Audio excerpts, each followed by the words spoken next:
The NBA season has already seen a lot of ups and downs for Jonathan Kuminga in just a month.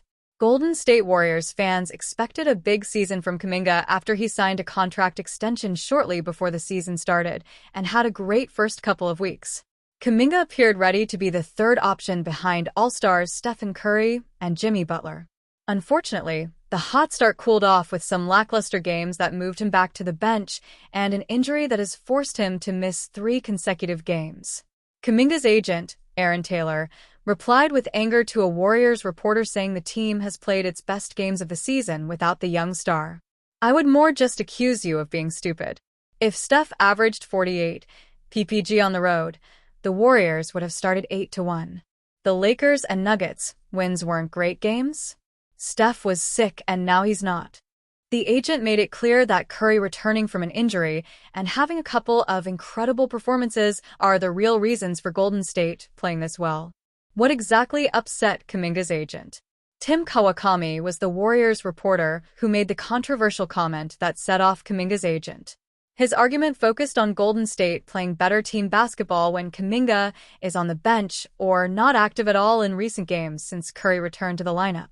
"I'll be accused of being mean for this, but I'll just say that these were the best 2 games of the Warriors season so far," Kawakami said on X, and Kuminga played 12 minutes in the first one and none in this one. "I'm not saying he's a bad player or useless. I'm saying that this is worth noting." The criticism was clearly meant to imply that the Warriors may be better off trading Kuminga or not forcing him into important situations like they did earlier in the season. A strong start proved that Kuminga could contribute to winning basketball, as his numbers looked great and Golden State piled up wins. However, more of this is needed before Warriors fans fully trust him. Kuminga's confusing future in Golden State. Golden State signed Kuminga to a 2-year extension worth $48.5 million in that time frame. However, it showed that the Warriors didn't have full confidence in extending him beyond 2 years. Most teams look to keep a young player for 3 or 4 more seasons, but Kuminga took the shorter deal for more money.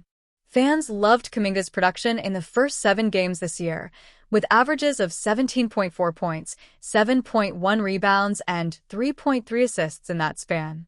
Unfortunately, the drop-off came right after that, bringing his numbers back down. Kuminga has averaged 9.5 points, 6.0 rebounds, and 2.3 assists in the 6 games since.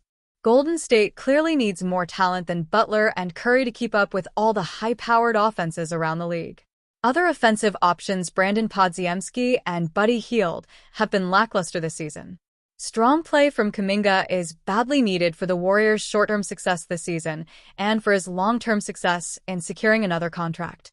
The Golden State Warriors are starting to get hit by the injury bug. After starting the season mostly healthy, the Warriors are now starting to hit a point where they're having multiple starters out.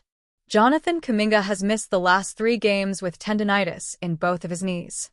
The biggest concern for them is that Stephen Curry hurt his ankle in a game against the Magic, although he did finish the game.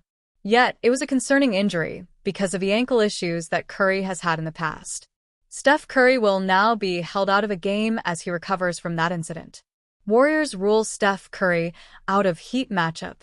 According to the NBA injury report, the Warriors have officially ruled Curry out of a game against the Heat. The official injury designation for him is right ankle soreness, so it is not a sprain. That's the best-case scenario for someone who has a history of ankle injuries. Following the game against the Magic, Curry was asked about the ankle injury. He initially injured it against the Spurs and indicated that while talking about it, "Still dealing with it a little bit. I felt like myself, but still have some symptoms.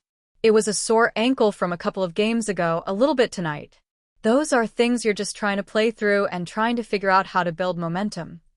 Curry didn't seem concerned with it, and this doesn't seem like a long-term issue. Warriors Jimmy Butler questionable for Heat homecoming. Unfortunately for Golden State, Jimmy Butler has been ruled as questionable for this game.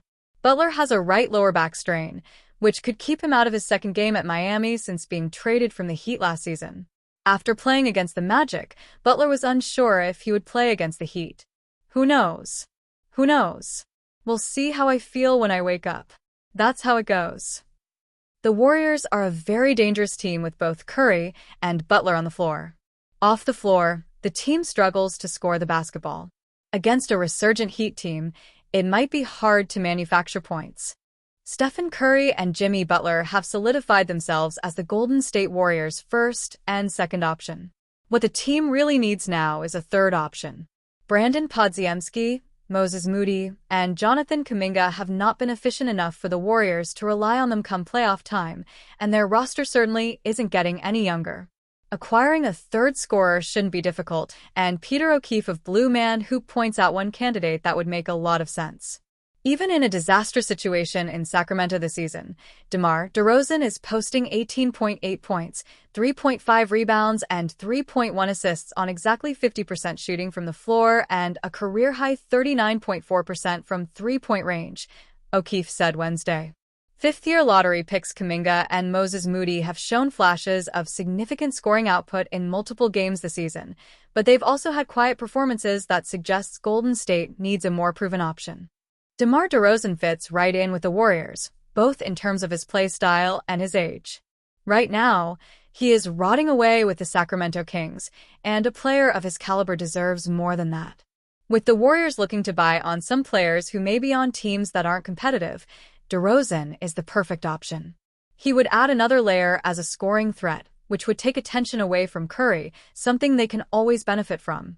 DeRozan has also massively improved as a catch-and-shoot player, shooting 50% from three on catch-and-shoot attempts this season. He has also transformed his game to become a point forward with the Chicago Bulls, something he would reactivate when Curry is on the bench. The Kings could benefit from acquiring Kuminga if they decide to fully blow it up, as they are reported to do. Golden State may be inclined to go all in at the deadline, and DeRozan would be a great fit.